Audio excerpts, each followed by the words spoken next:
लोग कहते थे उसकी किस्मत चमक गई, बड़ा घर मिला, अमीर शौहर मिला, पर सुहागरात को ही उसने समझ लिया था कि यह घर नहीं, कैद है।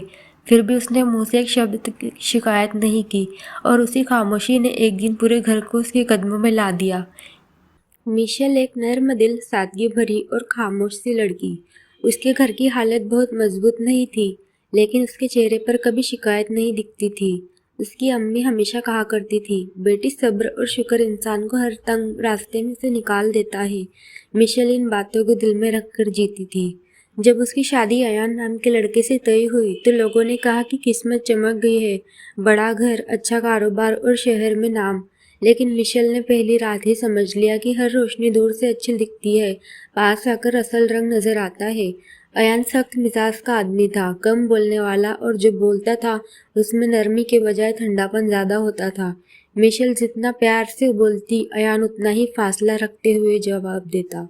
मिशेल दिल में सोचा करती कि शादी का मतलब सिर्फ एक छत के नीचे रहना होता है। सास भी तुनक मिजाज थी, छोटी छोटी बातों पर ताना देना उसका रोज का तरीका था। इतना भी नहीं आता हमारी बहू होकर, तुम्हारे मायके वालों ने क्या सिखाया है। मिशेल के दिल में तकलीफ होती, मगर वह जवाब नहीं देती। वह सोचती, अगर अल्लाह ने यह हालत दिए है तो यकीनन मेरे लिए कोई सबक भी रखा होगा। दिन गुजरते गए। मिशेल घर का काम करती, खामोशी से अपनी जगह ढूंढने की कोशिश करती, लेकिन हर तरफ बेरुखी का माहौल था।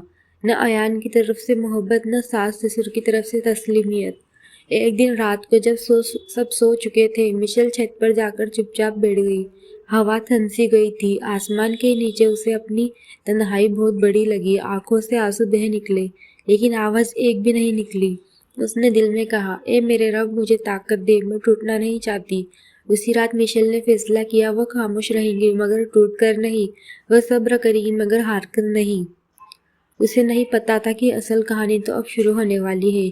मिशेल ने खुद को संभालने की कोशिश जारी रखी। हर सुबह वह चाय बनाते हुए दिल में दुआ करती, या अल्लाह आज का दिन आसानी से गुजर जाए। मगर दिनों के साथ अयान का रवैया और ठंडा होता गया। वह देर से घर आता, मिशेल से मुश्किल से दो बातें करता और अपनी दुनिया में खोया रहता। मिशेल लाख कोशिशें करती कि वो उसके करीब आए, मगर अयान जैसे अपनी दीवारें और ऊंची करता जा रहा था। एक शाम सास ने फिर ताने देने की शुरुआत की, तुम्हारी वजह से अयान घर में रुकता ही नहीं, न बात करने की समझ, न कुछ करने का तरीका। मिशेल की आंखें भर आई। अम्मी, मैं कोशिश करती हूँ, लेकिन उसकी बात पूरी होने से पहले ही सास ने हाथ का इशारा करके उसे चुप करा दिया। उस रात मिशेल पहली बार अंदर से सच में थक गई। उसने सोचा, क्या वाकई में इतनी कमजोर हूँ, क्या मुझ में कोई कमी है। लेकिन अगले ही पल उसे अपनी अम्मी की बात याद आई, बेटी सब्र कमजोरी नहीं, इंसान की सबसे बड़ी ताकत है। धीरे धीरे मिशेल ने खुद को बदलना शुरू किया। वो घर का काम बेहतर करने लगी, हर बात प्यार से कहने लगी और घर को जितना हो सके सजा संवार कर रखने लगी। उसके दिल में ख्वाहिश थी कि शायद किसी दिन अयान के दिल की बर्फ भी पिघल जाएंगी। एक दिन अयान की एक फाइल गुम हो गई और उसने गुस्से में मिशेल पर इल्जाम लगा दिया, तुम्हें जिम्मेदारी नाम की कोई चीज नहीं। मिशेल अंदर से टूट गई, पर उसने जरा सा भी उलट जवाब नहीं दिया। शांत आवाज में बोली, मैं ढूंढती हूँ। उसकी इस खामोश मजबूती ने पहली बार अयान को कुछ देर के लिए रोक दिया। वह चुप रहा, शायद उसे एहसास हुआ कि उसने हद से ज्यादा बोल दिया। इसी खामोश सब्र में मिशेल के बड़े इम्तिहान शुरू हुए। अयान की बेरुखी, सास के ताने, घर की जिम्मेदारियां, सब कुछ एक साथ उस पर गिर रहा था। लेकिन मिशेल अब वही पुरानी मिशेल नहीं थी। वो टूटती तो थी, मगर खुद से कहती, रब जब किसी को गिराता है तो उसे उठाने के लिए ही गिराता है। उसी दौरान एक घटना ऐसी हुई जिसने कहानी की दिशा ही बदल दी। एक दिन अयान ऑफिस से बहुत परेशान होकर घर आया।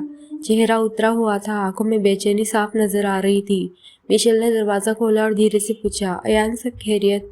अयान पहली बार बिना गुस्से के बोला, नहीं, आज मेरा प्रोजेक्ट रिजेक्ट हो गया, बॉस ने सबके सामने डांट दिया। मिशेल ने उसके लिए चाय बनाई और चुपचाप उसके पास बैठ गई। उसने कोई सलाह नहीं दी, बस सिर झुकाकर सुना। उसकी यही खामोश हमदर्दी अयान को अंदर तक छू गई। कुछ देर बाद अयान ने धीमी आवाज में कहा, तुम हमेशा इतना सब्र कैसे कर लेती हो मिशेल? मिशेल ने मुस्कुराकर जवाब दिया, क्योंकि मैं जानती हूँ अयान, मुश्किलें हमेशा रह नहीं जाती और रिश्ते गुस्से से नहीं, मोहब्बत से चलते हैं। अयान पहली बार उसे गौर से देखने लगा। शायद महीनों बाद उसने महसूस किया कि मिशेल कितनी सच्ची और नर्मदिल लड़की है। उसने कहा, मुझे माफ़ कर दो, मैं तुम्हारे साथ बहुत सख्त रहा हूँ। मिशेल की आंखों में आंसू भर आए। मैंने तो कभी गिला भी नहीं किया आयान। उस दिन पहली बार उनके बीच एक सुकून भरी खामोशी उतरी। सास भी दरवाजे से सुन रही थी और उनके चेहरे पर भी पिघलती हुई नाराज़गी साफ दिखाई दे रही थी। अगले कुछ हफ्तों में यान का पूरा रवैया बदलने लगा। वो मिशेल के साथ बैठता, उससे बातें करता, उसकी मदद करने लगा। मिशेल भी हर दिन घर को और रोशन बनाती गई। जैसे जैसे दिल करीब आने लगे, घर की हवा भी नरम पड़ने लगी।